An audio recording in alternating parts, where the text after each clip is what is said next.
Okay, so question number 4 को देखते हैं। क्वेश्चन नंबर 4 कह रहा है कि value of unknowns find the value of unknowns in the following matrix equations.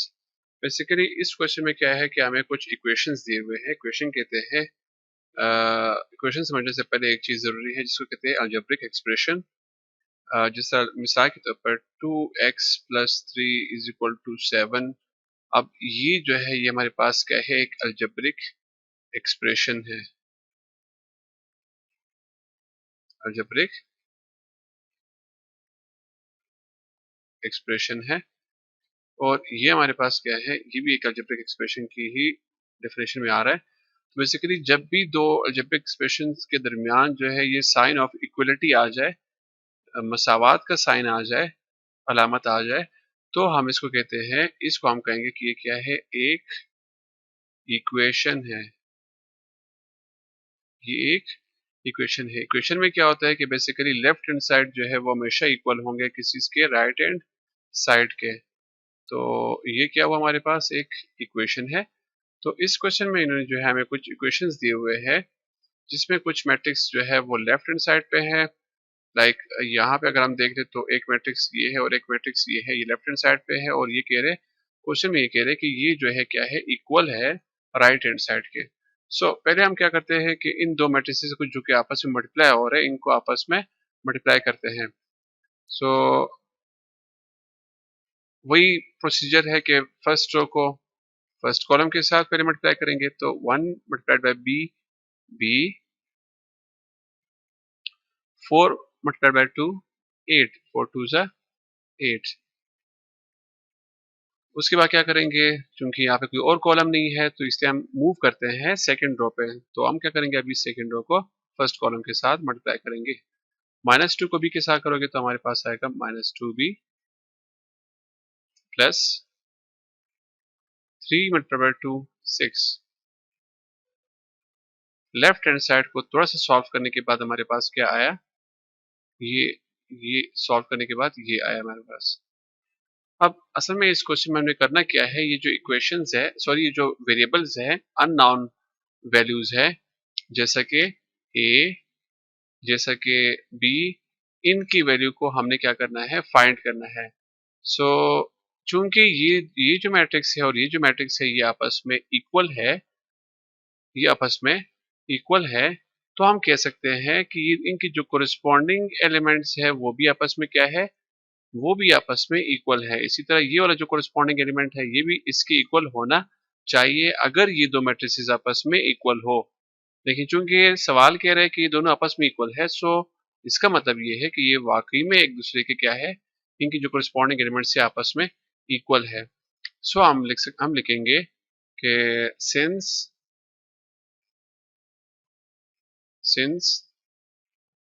The two matrices are equal, comma, therefore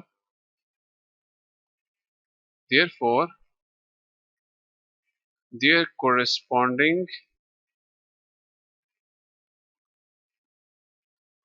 elements are also equal। सो थोड़ा सा मैं यहाँ पे स्पेस बना रहा हूँ। सो क्या होगा कि b प्लस 8 जो है वो इक्वल होगा 10 के, और यहाँ पे क्या है हमारे पास, -2b plus 6 must be equal to a। ठीक है। सो यहाँ पे अगर हम देख ले इस वाले इक्वेशन में तो हमारे पास है b प्लस 8 है, b यहीं पे रहने दे, प्लस 8 जब यहाँ से इधर आएगा तो क्या बन जाएगा, -8 बन जाएगा। सो b इज इक्वल टू 10 अपनी जगह पे, प्लस 8 सिर्फ आया तो -8। So b is equal to क्या हुआ, b is equal to 10 minus 8 2। b की वैल्यू हमने फाइंड कर दी। यहाँ पे क्या है, -2b plus 6 is equal to a। अब हमें तो b की वैल्यू ऑलरेडी पता चल गई कि b की वैल्यू कितनी है, 2। सो हम लिखेंगे -2 बी की जगह पर बी की वैल्यू यानी 2 plus 6 is equal to A. -2 multiply by 2 -4 plus 6 is equal to A. -4 plus 6 2 is equal to A. या इसको हम इस तरह भी लिख सकते हैं कि a is equal to 2। a is equal to 2 या 2 इज इक्वल टू a, एक ही बात है। ठीक है। सो इस पार्ट के जो अननाउंस थे वो हमारे पास कौन कौन से अननाउंस थे इसमें, एक हमारे पास था b, दूसरा हमारे पास था a। a और b दोनों की वैल्यू जो है हमने फाइंड कर ली। पार्ट नंबर 2 में है कि अगेन दो मैट्रिसेस है। सो हम क्या करेंगे, पहले इनको आपस में मल्टीप्लाई करेंगे। सो 2 1 ज़ा 2 plus -2 multiply bye p -2p। So plus minus वैसे क्या हो जाएगा, माइनस हो जाएगा। तो मैं यहाँ पे लिखूंगा माइनस। ठीक है। और ये बन जाएगा -2p -2p। और इस तरफ क्या है 20। अब यहाँ पे भी वही वाला केस है कि दोनों मैट्रिसेस जो है वो आपस में क्या है, इक्वल है। सो इनके जो कोरिस्पॉन्डिंग एलिमेंट्स होंगे वो भी आपस में क्या होंगे, इक्वल होंगे। तो मैं यही स्टेटमेंट जो है इसको कॉपी करता हूँ। ये जो स्टेटमेंट मैंने पहले लिखा हुआ था कि since the two matrices are equal therefore their corresponding elements are also equal. So इस पूरे को मैं क्या करता हूँ, कॉपी कर लेता हूँ। यहाँ से मैंने इसको कॉपी कर लिया, यहाँ पे पेस्ट कर लेता हूँ। मैं लिखूंगा कि since the two matrices are equal therefore their corresponding elements are also equal। so हम लिखेंगे कि 2 minus 2p is equal to 20।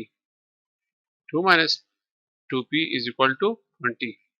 अब यहाँ पे चूंकि हमने अननाउन की वैल्यू फाइंड करनी है तो ये जो -2p है बेसिकली यहाँ पे हमने p की वैल्यू को फाइंड करना होगा। सो ये जो +2 है ये इस तरफ आ जाएगा। तो क्या बन जाएगा -2। सो -2p अपनी जगह पर इज इक्वल टू ये 20 भी अपनी जगह पर, +2 इस तरफ आएगा तो +2 इस तरफ आएगा तो -2 बन जाएगा। ठीक है। क्या बनेगा -2। सो -2p इज इक्वल टू 20 -2 18। अब चूंकि हमने p फाइंड करना है -2p नहीं। सो हम क्या करेंगे, दोनों साइड को -2 से डिवाइड करेंगे ताकि -2 को कैंसिल कर ले, हमारे पास सिर्फ और सिर्फ p बच जाए। तो हम क्या करेंगे, हम कहेंगे multiply dividing both sides, dividing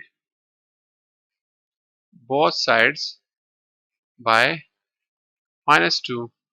यहाँ पे हमारे पास है -2p इज इक्वल टू 18। हम क्या करेंगे कि इनको डिवाइड करेंगे किसी से, -2 से। लेफ्ट हैंड साइड को भी -2 से डिवाइड करेंगे, राइट हैंड साइड को भी -2 से डिवाइड करेंगे। तो -2 को कैंसिल कर लेगा। यहाँ पे बनेगा 2 1 ज़ा 2, 2 9 ज़ा 18, 2 9 ज़ा 18। सो हमारे पास बनेगा, यहाँ पे ये कैंसिल हो गए, सिर्फ और सिर्फ क्या बच गया p इज इक्वल टू, यहाँ पे क्या बच गया 9। ये माइनस जो है ये ऊपर चला जाएगा तो आपके पास होगा p इज इक्वल टू -9। ये हमारे पास क्या हुआ कि अननाउन जो एक एलिमेंट है, ये जो एक वैल्यू है उसका हमने वैल्यू फाइंड कर लिया जो कि क्या है -9।